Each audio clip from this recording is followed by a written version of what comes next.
Hey gang, Melissa Hinault here with the Burnout to All Out podcast. I'm a mom of three, corporate burnout that built a secondary six-figure income around my 9 to 5 with little kids. This set me free and allowed me to fire my boss and pursue my wildest dreams. It took grit, persistence, and belief. But now, operating multiple six-figure businesses as an online entrepreneur and business coach, I have become a serial entrepreneur with a passion to inspire more burnouts to take the leap and go all out and live out their dreams. Each week, I'll bring you inspiring all-out guests, lifestyle business tips, and tools to empower you to take the leap from burnout employee to all-out entrepreneur, making your passion your paycheck. If this mom of three, corporate burnout, can go all out, so can you. All right, gang, this is one of those episodes where you're probably going to want pen and paper. I've been asked by my students inside my academy to do an overview of time management, of building your dreams around your 9 to 5. And I had some questions on how did I manage my time? How was I strategic? So I did some digging and found my old notes, and I actually found my old tracker that I used to track my time to ensure I was on pace every single week to grow and scale my dreams. You see, the number one mistake most network marketers specifically and entrepreneurs make in general as well is that there's no accountability for themselves. There's no one to report to, so they are not showing up fully the way they should. And so in this exercise and in this episode, I walk you through the step-by-step process to create a roadmap to weekly success to keep your finger on the pulse of your business and grow it. Hope you guys enjoy it.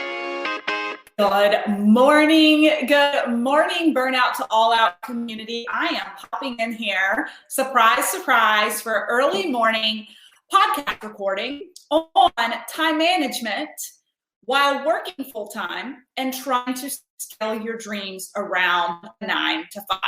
It's a major topic of discussion inside the academy, especially for some of my top leaders who are really starting to scale and build these businesses. And it's not just anymore. They're managing teams, they're managing their day job, they've got kids. And it recently brought to my attention that I did a podcast earlier in my series on time management and managing multiple businesses. And I realized, thank you for your feedback, guys, continue bringing me the feedback, that a lot of my listeners are still in the ground level building their first business on their 9 to 5. And so the feedback I got was, gosh, Melissa, that podcast on time management, managing multiple businesses was really cool, but can you take us back to when you were working full-time, scaling your first figure business around your day job? Because that's where we really want the skill set to get started and have that, those train tracks to run on. So having said that, I did some digging and I went back and actually found two things that I'm bringing to you guys today. Number one is an old presentation I did to a large group in my network marketing company. Once I hit six figures and was still working full time, I was asked to present on how I was managing it all. And I also found my time management tracking sheet when I was working full time. Guys, this troubled my business in a couple of months, was leaning in and tracking my activities, treating the business the income producing asset that it was and giving it the respect and the organization and the commitment that it needed to scale it. I use this term in my presentation, and I'm kind of, for those of you who are watching me live and not listening to the podcast, you'll see me look to the right because I have slides that I'm looking at from my old presentation. But I termed the present going from sometimes to intentional part-time through time management tactics. So what do I mean by that? What do I mean by going from sometimes to intentional part-time, right? Because here's the thing, if you're scaling your dreams right now around your job, your 9 to 5, it's still part-time. But just because it's part-time, it means it's sometimes convenient for you. Because what I can tell you is if you treat your side hustle like a hobby, you will get hobby pay. If you only pursue it when timing is right and shit hasn't hit the fan, you will never achieve your dreams, right? If you treat it like a hobby, you get hobby. If you lean in, even if you're working part-time, and you're only able to put an hour a day into your business, if you're strategic and you're tracking your income producing activities, you'll be very surprised at the growth in your business because of consistency. But if you're not committed to tracking, and every time you wake up tired, babies at night, or you have a fire at work, what happens is if you don't have a plan and you don't have an accountability tracker, slowly you lose traction day by day, week after week. How many of you, I see a couple of you watching here in the chat box, have ever hit a roadblock in life that ultimately slowed you down in growing your business? And I can tell you, I've been there before I created a tracker for myself.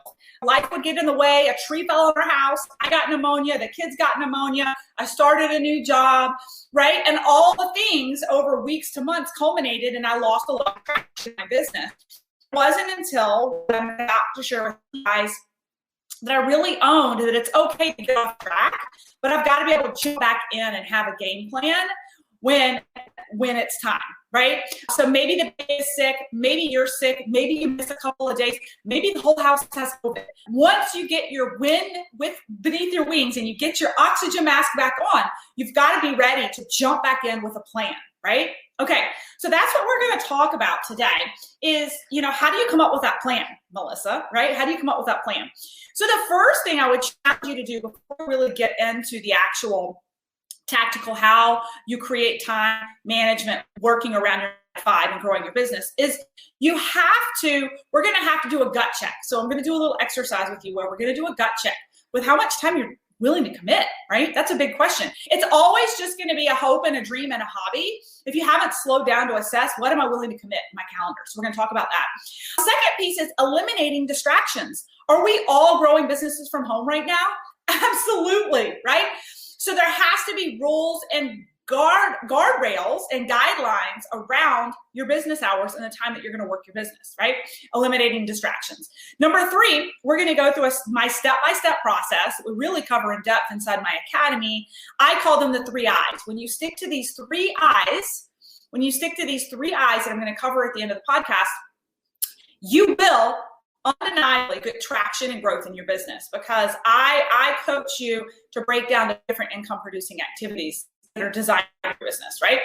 And then the last piece is that what's the most mundane part of social selling that most people miss? It's the repeat, the rinse and repeat, the rinse and repeat. Go back and do it over and over and over and over again, weekly, right? The success is in the mundane, right? Okay, so let's dive in. So first of all, let's talk about your gut check, okay? I want you guys to get a pen out when you're listening to this. If you're driving while you're listening to this podcast recording, I highly suggest you come back to this when you've got time to really write down what you're thinking. But my first question is, how much time are you truly willing to commit on a weekly basis to your social selling business? How much time are you willing to commit? How many of you have started running with your social selling business, but never truly sat down with your calendar and decided to own it like this multiple 6-figure business that it is and commit in your calendar? Many slide into this business with just kind of haphazard, sticking where it fits when it's convenient. I'll DM some people, I'll scroll through media, maybe I'll get some leads, maybe I won't. How many of you guys are guilty of that? I know when I first started, I was that way. How did I start? It was like, oh, I'm just going to make some posts and pray on social media and we'll see what happens, right? I want you to ask yourself, it's a real gut check, how much time am I willing to commit to this business? And part of that's going to depend on your long game goal. Are you here to make, a couple $1,000 extra a month for lifestyle? If so, your willingness to commit may be different than someone who's looking to match or exceed a multiple 6-figure income or create a massive legacy for themselves. But I have to ask you, if you're saying that's your goal, so if you're saying you want to make 7 figures, are you giving it 7-figure attention and organization? Okay, so I want you to look at your calendar and I want you to ask yourself throughout a 7-day week, day over day, within each day, how much time are you willing to commit? Your calendar might be action-packed with work, with homeschooling, right? What this may mean to you is that you may need to get up 30 minutes earlier. I know I did. At the peak of me growing my business and massive momentum, I was up at 4:30 a.m. in order to work my business, okay? It may mean you need to, maybe go to the gym 7 days a week, but you have massive goals. I'm here to tell you, you might have to scale back your workout routine twice a week to focus on your business, right? One of my great mentors always said, not that you want to sacrifice your health, but if you need to sacrifice being a little bit fluffy for a couple of months so that ultimately you can go to the gym whenever you want, right? Now I get on my Peloton when it suits me, right? Middle of the day, early in the morning, late afternoon. I work my schedule because guess what? I don't have a job. I'm not working for anyone else anymore. My schedule is designed by my lifestyle, right? So what are you willing to sacrifice to commit time? Maybe you're willing to commit 10 hours a week. Now you're like, gosh, where do I fit that in, right? You've got to take ownership of that. Where are those 10 hours going to come from? Are there certain days that aren't as heavy as others, right? So I know for me, my little one has swim lessons on Thursday night. I see my husband back like threw off, and my daughter has gymnastics on Monday nights, right? So like I'm not running a business during that time. So it's knowing your schedule, okay? And then the second thing around the gut check is, have you discussed this being a priority to you and your family, right? And this is important before you start committing this time, because if you're working full time or you're a stay-at-home mom whose career has been taking care of the kids, either one, now all of a sudden you're diverting some of your time to growing a business. Something has to give, right? Something has to give. And so unless you have agreement from your family that this is where I'm headed, let's talk about what this is going to do for the family and get your family on board with when mommy's got the door closed and she's doing a live, know that it's going towards, like for us, it's going towards that pool, right? That we're putting in the backyard. So they know they're part of the team, right? They're cheering me on and they're going to be quiet and respect what I'm trying to do versus having their feelings hurt that they've lost time with mom, right? So once you assess your calendar, it's important to have that conversation with your spouse. Get him in on the game and what life is going to look like for him and the family when the income starts to come in, because you're going to get a lot more advocacy and a lot less animosity if you can have that conversation and share with your new calendar. Hey, here's where I'm looking to work in some time.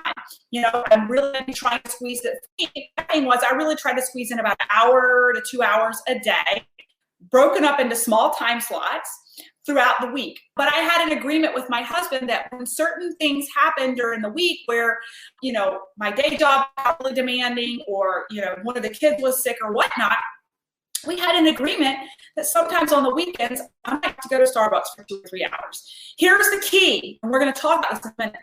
The only reason I knew I needed to go to Starbucks was because I was tracking my income producing activities. And I knew by the end of the week on Fridays, if I hadn't met my goals, right? But if you're not tracking your activities, there's going to be nothing to light a fire under your ass to say, shoot, I missed my goals this week.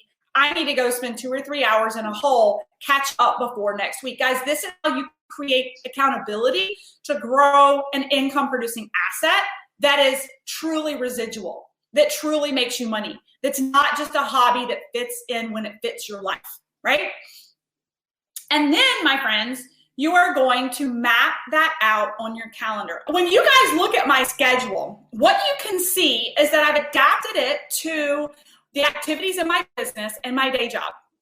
So what you'll see is there's early morning activity where I'm connecting, and we'll talk about the activities in a minute. But what I want you to see and what I want you to hold yourself accountable to is I want you to go print out a Sunday through Sunday, Monday or whatever, a 7-day calendar with time slots in it. And what I share with you in a couple of minutes, I want you to go back and break down in your calendar where you're going to work it in. So for me, from 5 to 5:15 in the morning, I was doing stuff for my side hustle. From 5:15 to 5:30, I was doing stuff for my side hustle. You can see that had 15-minute time slots of getting things done that were achievable, especially juggling 3 little kids. So that if it didn't happen, I could circle that little square, move it later in the day or the next day. I knew based off the 3 eyes that needed to be completed before the end of the week. I wasn't doing anything in my side hustle, but I carved out time at lunchtime for 30 minutes to an hour to do some income producing activities. Now, the great thing about this is I hate to give you some hints on being a bad employee, but there were days where, how many of you are on conference calls where you're not really an active participant and you're just there for the ride? I would pull out my sheet and think, okay, what can I multitask do here while this conference call is going on in my day job so that I can move along on my checklist, right? And then you can see in the evenings, like 9:30, there were days where I work. Now, if you're tracking income producing activities throughout the week, if you're not hitting the mark on certain things each day, it's okay. It's fluid, and you can move it to the next day, right? You can move it to the next day. Now, our team happens to have calls from 8 to 8:30 in the morning, and when I could make it happen, I would listen in to my social selling business. Okay, so hopefully that little chart was helpful. What I would encourage you guys to do with that is, you can download a spreadsheet like that off of your Mac, or, there's lots of apps out there, like programs where you can pull that stuff up. Now, all right, so while I'm pulling this back up, who's going to be printing out some sheets to hold themselves accountable? So this is what I do. This is what I did for the longest time when I was working full time. And my team knows this. I would take that income producing activity sheet, and I print out like a stack of 12 of them. And every Monday I would pull one out. I was a paper girl, and I would keep it folded in my work day job notebook. So back in the day when I traveled a lot, if I was sitting at the airport or I was sitting in a hotel room, wherever I was, if I had 15 minutes, I didn't waste a second. I didn't just, lackadaisically get on Instagram or Facebook and scroll thinking I'll find something to do. No, I knew exactly what I needed to be doing, not to waste my time, okay? The next thing I want to talk about before we get into 3 eyes is eliminate distractions. Many of you will be surprised to know that it's 9 o'clock in the morning and I have not checked my email. I've not checked Messenger. I have not checked any urgent needs that anyone needs from me, because in the mornings I create. I'm either writing content, I am producing a podcast, I'm giving value. I am doing what I need to do to grow my business today, which looks a little bit different than it did a couple of years ago, but the point is the same, okay? I eliminate distractions of urgent needs of others. My phone is on airplane mode in the morning, right? So if you've only got 30 minutes in the morning to maximize growing your business before your day job starts, don't let your technology suck that income producing time out of you. How many of you wake up in the morning and you're instantly notified of text messages, emails? It's like on the main screen of your phone, and all of a sudden you're already like shot into anxiety, down into a rabbit hole, responding to people, when those 15 to 30 minutes could have been used to pour into you to meditate or to jump right into driving your business, right? So what I want to say here from a social media standpoint, I practice what I preach. So silence notifications on your Messenger thread, silence notifications on Facebook and Instagram, have scheduled times that you go in there. And this is true for those of you who have big social selling teams, or you're part of big social selling teams, network marketing teams that have really active Facebook pages, threads, Slack communications. Guys, they can gobble up so much of your time. And guess what those notifications are? Guess what they are? There's someone else's urgent needs, not yours. Okay? When you're working full-time or managing kids full-time and trying to grow another business, you have to be ferociously protective of your time. I don't waste a minute. To this day, I don't waste a minute. So schedule times that you're going to check in. If you can get away with that, even with your day job, I had scheduled time when I had emails, and I would do them in bulk. and then get back to something else, right? And what it does is it also creates the expectation for the people that you work with your day job and your social selling business, that this is how you operate, right? This is how you operate. You're not going to be available for just quick turnaround every time somebody needs something, because then you're just spending your day in a tailspin, right? Okay. The next one is, when I say eliminate distractions around family, right? So, when you really need to hone in and let's say create content for the week for social media, right? Make sure you can get into a silent place and get into your zone and create some profound content that's going to resonate with your avatar. For those of you who are working from home, building your network marketing business, building your day job or working your day job, I would suggest that you begin creating some of that income. If you have to schedule an hour or two for a sitter, especially those of you moms who are at home with kids all day, if you're trying to grow a six-figure to multiple-figure business, I'm just going to put what it is. And some of you may disagree with me, but I call bullshit on all moms who say that they're building a 6- and 7-figure business while juggling their kids full time. I call bullshit on that, okay? And some of you guys are like, what, right? Every woman I know who's broke through the 6-figure to multiple 6-figure mark has invested in their business and invested in support to help, okay?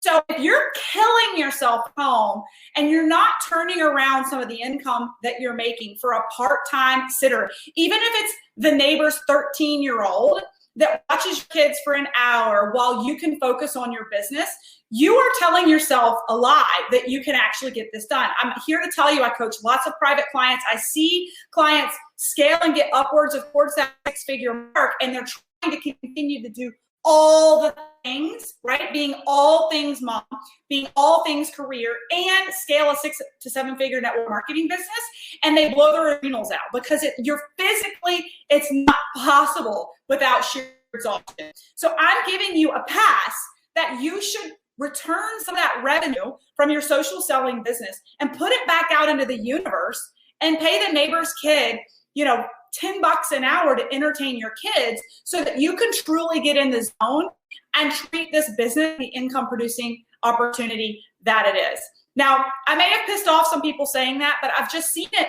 I've seen it too much. There's this mom guilt where women especially think they should be able to do it all. And it's like, and part comes from like, hey, look at me. I work from, I'm growing this crazy business. Well, you're all things mom, but most people have some support in the house.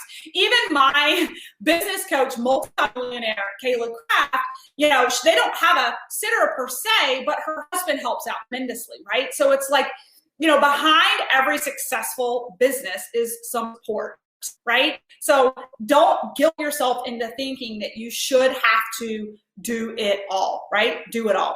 I'll get off on my high horse on that. All right, let's get into the 3 I's. Well, let me go back to the kid thing for 1 second, because it definitely is like a hot one for me.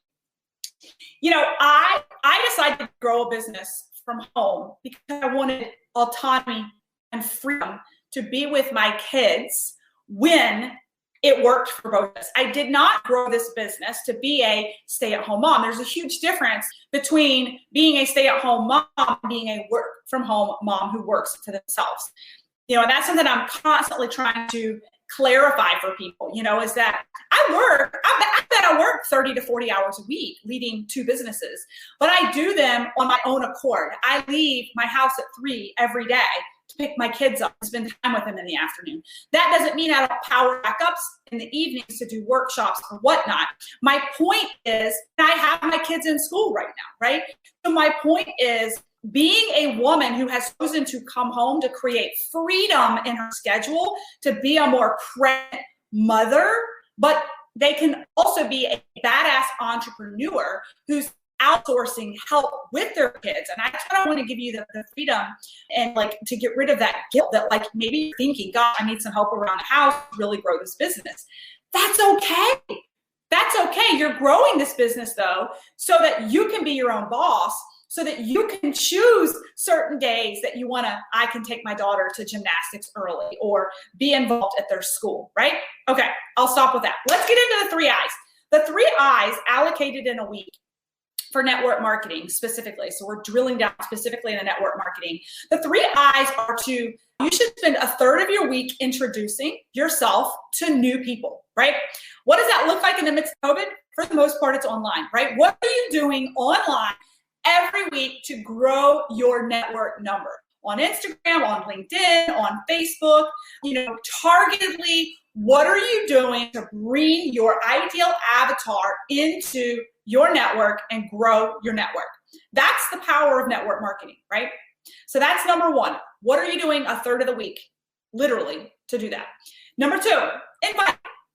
A third of the week, you should be inviting people to take a look at your opportunity.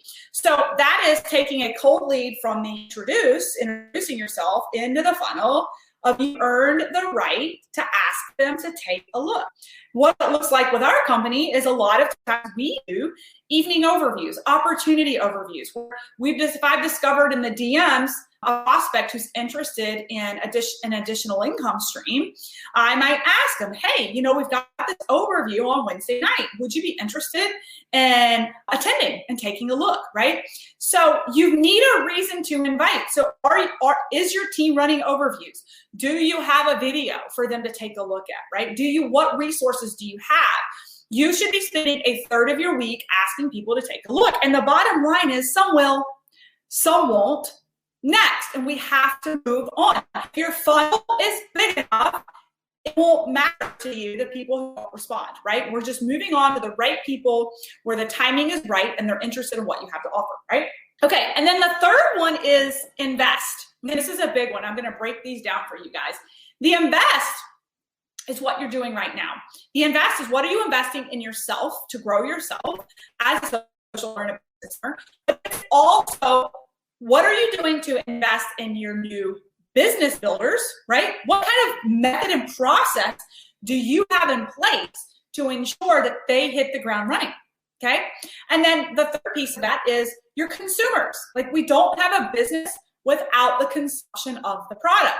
What is your onboarding process and customer service process for people who are loyal customers or recently enrolled customers, right? So that's the third.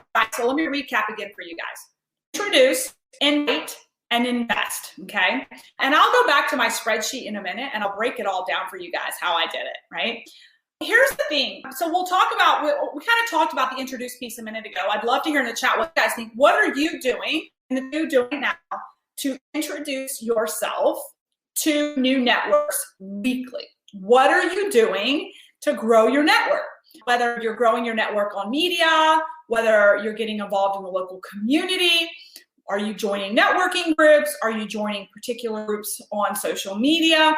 What are you doing to invite people? Basically, what are you doing to invite people into your feed, right? So that once they land in your feed, they begin to know, love, and trust you through the content that you put out, right? So what are you doing to grow your network? Back in the day, pre-COVID, we would have local events, right? I know some of my clients had different ways of having it. Some of you guys who sell wine would have tasting parties, right? Hopefully that'll come back at some point, right? Okay, so let's get into, so that's the introduce, a third of your week. So when you're looking at 10 hours a week, a third of that, 3.3, well, I don't know what a third is of 10 actually, but a portion of that, a third, should be in your calendar mapped out to grow your network. So if you guys think back to the chart that I had, 5 days a week for 15 minutes every morning, I was growing a network. And I used to do that back in the day through Facebook, now through LinkedIn. I would go to people within my network and look at their networks and invite them to connect, right? So that was one way I did it every single day, right? Nowadays, again, I do that with LinkedIn. The other thing is the search function, right? To find people who are your ideal avatar. Another thing that my inside my academy that we talk about is I call it Cleanup Fridays, where I'm going in and I'm looking at all the likes and the comments in LinkedIn from people who are not in my first degree connections. And I am inviting them to connect with me, right? So that I can pull them into my network, grow my new set of eyes for my new content coming out, right? Okay. The second one, the other third of your week should be around inviting people to take a look. And that's what we talked about a minute ago. So what do you have? What do you have right now that you can invite people to take a look? Do you have a website? Do you have Facebook communities for prospects? And if you don't, it's something you need to build out, right? Are you doing weekly overviews? Weekly overviews create urgency for people to attend live. I'm a huge fan of them. That's the second piece of the I is what are you doing to invite people to take a look? Back in the day, we would have what we called Super Saturdays, where we would have these big events with the stage and everything, and you could bring prospects in. Maybe one day that'll come back. I don't know. Then let's move to the invest piece. This is the third of the I's that's very important and many times overlooked with new network marketers. New network marketers, get so busy recruiting, and I've seen this in some of my students in LinkedIn. They start enrolling, they figure the code out, and they start enrolling folks like hotcakes, right? And in the process, they're just enrolling like hotcakes and just leaving them to sink because they have no method, no process, no onboarding program to ensure that their new enrollees hit the ground running. Right? Do you have templates? Do you have a funnel for overviews? Do you have, scripts? And what are your steps to get them hitting the ground rolling, right? So that is homework number one for a lot of you guys that are listening is what are you doing to set them up for success? Do you have an email sequence, right? I have a particular welcome email for the business that has all the resources on it. And then I have an onboarding process, right? Where they come on to calls with me. We orient them to all the resources and we have a call to action each week, right? And this is something you don't have to do on your own. And then for your product users, what kind of onboarding process do you have to make sure they have a pleasurable experience? They know where to go to order more, maybe add more to their cart. Do you have a community of consumers to put them in, right?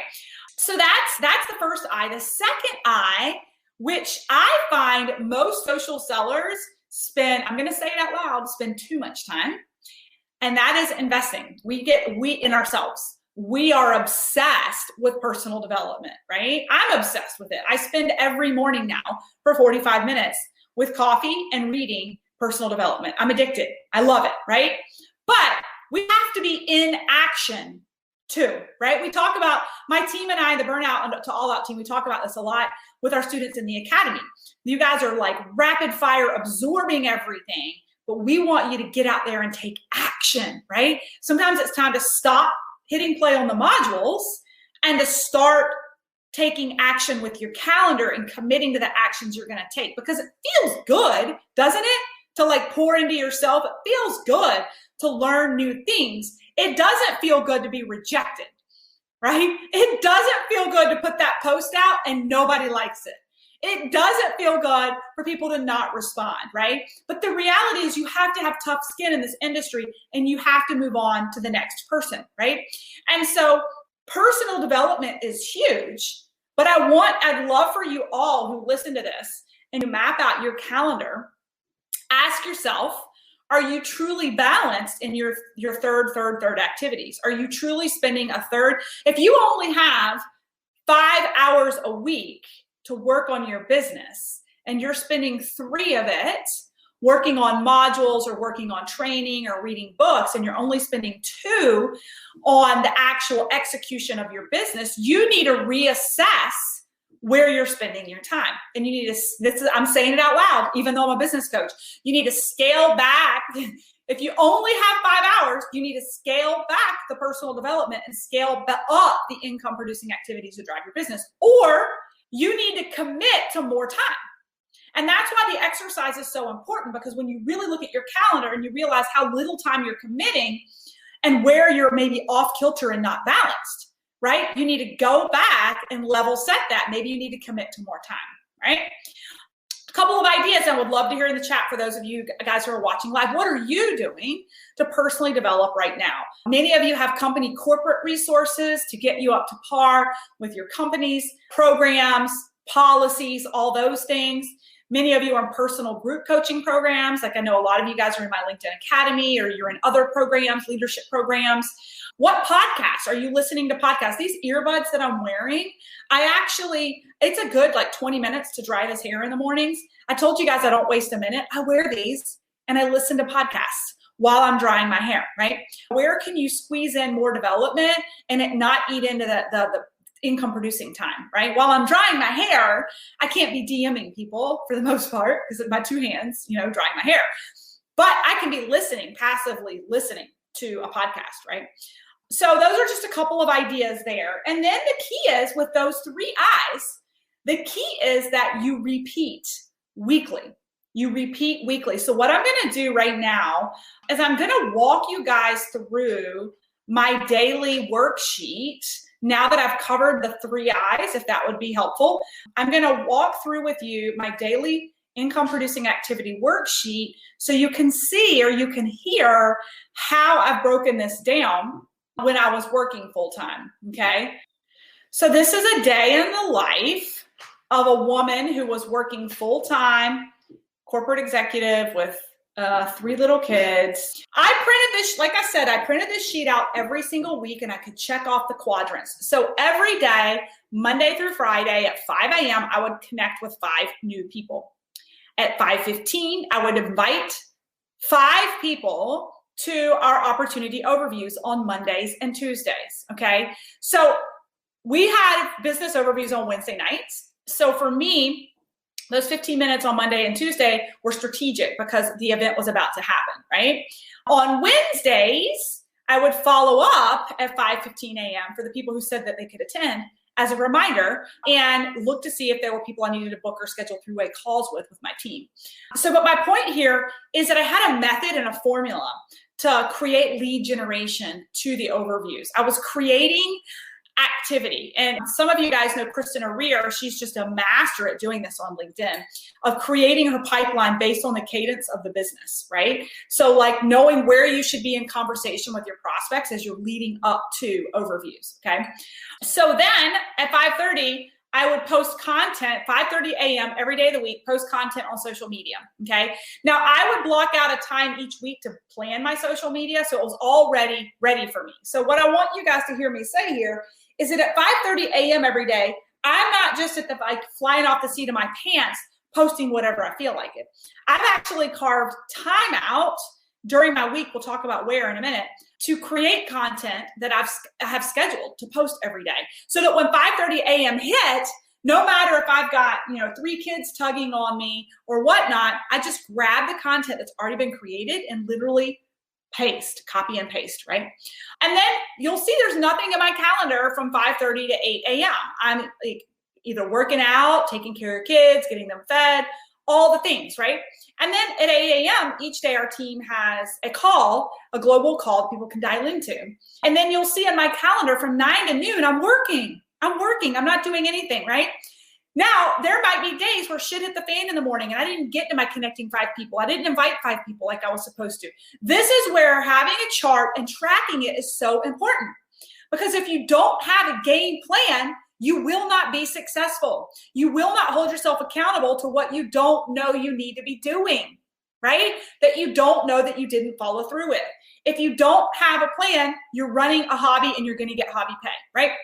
Where I was going with this is when life got busy and I didn't get those things done, many times I'd be on random conference calls between 9 and noon that I could squeak it in, right? I could squeak in connecting with 5 new people, or I would do it over the lunch hour because I didn't have time to do it in the morning. But do you guys hear what I'm saying in the sense that I'm super intentional with my time and I'm holding myself accountable? Because if there's one thing that I know, that is that if you consistently introduce yourself to people, you consistently invite people to take a look, you will consistently create a pipeline for yourself. And I bet I can get an amen from many of you when you're consistent with that, even if it's 15 minutes a day. If you're consistent with it, you get activity and you get enrollments. When you dry up and you don't do it, which it's easy to do, even though it's really only 15 minutes of your day, you start to lose momentum with leads, right? Okay. Then after lunch in the afternoons on Mondays, I have over my lunch break that I would review what we call auto replenishments. A lot of you guys have programs where your consumers get a replenishment every single month. And I would review my brand new customers who were about to get their first shipment. It was really important for me to touch base with them, make sure they knew how to manage their account, upsell them on anything new that they want, right? And then at 12:30, I would run leadership reports and celebrate and support my team. That goes to what? The third I. Remember the third I of investing, right? Having a finger on the pulse of your business, celebrating the smallest wins and the biggest wins, and letting your teams know that they're appreciated and how successful they're being, right? Now, if you're super busy and you're working full time and you're making some residual income and you don't have a lot of time, I suggest you hire a VA for $15 an hour to pull that report for you once a week, right? Pull that report for you. Pull the reports that you need for your auto replenishments, right? Delegate that stuff out. And then on Monday nights, I would invest in 15 to 30 minutes of personal development and reading. And the same for the rest of the week. My evenings, I would wind down through listening to podcasts or personal development. A lot of times, guys, my personal days was listening to a podcast while packing lunches, listening to a podcast while doing dishes, listening to a podcast while cleaning the house, right? So that's where your earbuds become really, really helpful. So that's just on Mondays. On the rest of the week, I had different activities. On Tuesdays, I would try to schedule onboarding calls for new enrollments, right? Like I would try to condense them all to one day at the same time and have them all and walk them through their journey with the program. I think that pretty much sums it up. I'm not going to go through like the entire worksheet, but the bottom line is with the worksheet I'm walking you guys through is that I work in time blocks. I work in time blocks in the 3I quadrants of inviting, investing, and introducing, and tracking it to hold myself accountable to doing all of the things. So the bottom line is, so let me just tie this in a bow for you guys. The bottom line is you need to get agreement with your family, right? And you need to get agreement with yourself with the time you're willing to commit over a 7-day period. And you need to divide that time out into thirds for the 3 I's that we learned about today and map out where you're actually going to invest in your 3 I's. And be sure to weekly hold yourself accountable to it. And what you will find is as you rinse and repeat and you rinse and repeat and you track it, you're also going to track the growth of your business because you no longer are just flying off the seat of your pants. You have a strategic plan of the balance of the 3 I's that you know will grow your business, right? All right. I hope this was helpful for you guys today. I hope you have a wonderful afternoon. Thanks for listening to the Burnout to All Out podcast. For free resources, materials, or information on my coaching services, go ahead over to livethefreelife.co. That's livethefreelife.co. Or check out our Facebook community at Burnout to All Out and make sure you follow Burnout to All Out on Spotify and subscribe to iTunes. And it would truly mean the world to me if you paused for just a second, gave me that 5-star review of the show, and be sure to share this episode with any burnouts you think would be inspired to go all out after hearing this episode.